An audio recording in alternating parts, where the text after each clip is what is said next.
Ever wondered why each cigarette pack has those nasty images on the front? There to stop you from buying, obviously. Well, then answer this. Why are 5 to 6 trillion packs of cigarettes still sold and consumed every single year? You might say it's addiction.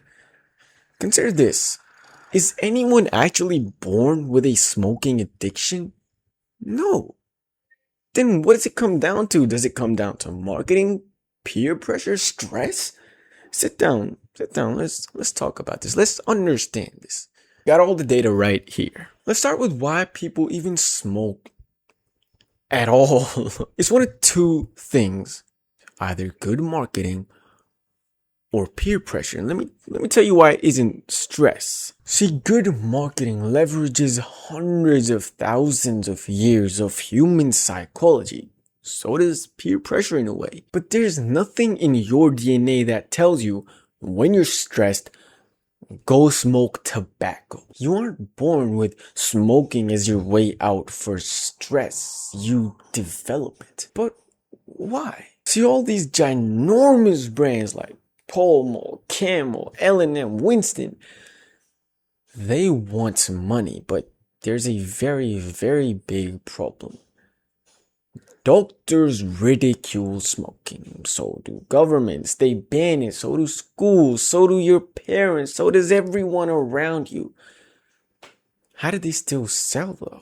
Well, through countless years of advertisements and immeasurable sums of money spent on these advertisements, cigarette brands have built a very strong customer journey, a customer lifeline. And let me tell you how. Let's talk about their customer lifeline, their customer journey.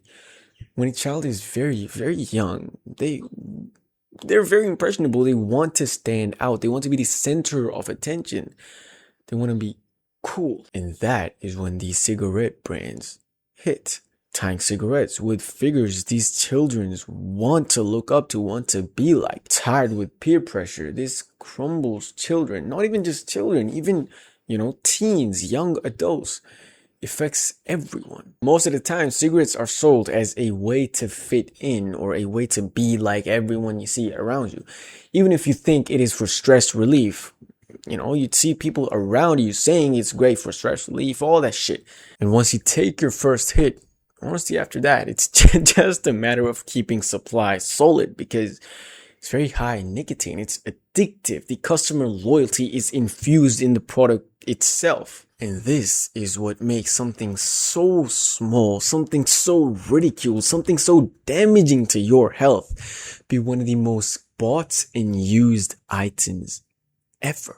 But what can we learn from this? Well, I'll cut it down to a very, very short message for you. Listen, if you cannot position yourself as a deathly necessity, you'll always just be a second option, a commodity, a substitute to someone who is a deathly need.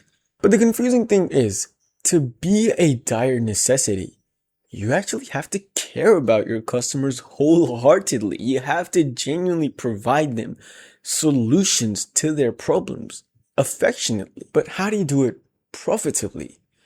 The value-based approach is exactly how you do it profitably. Shoot me a message on my LinkedIn or my email and I'll break the whole value-based approach down for your very brand in a custom video, and I'll show you how you can become a dire need, a dire necessity in your niche, all whilst being a very affectionate brand. Shoot me that message. Subscribe, watch this video next. I love you very, very much. We'll talk next Thursday. Thank you. Shoot me that message.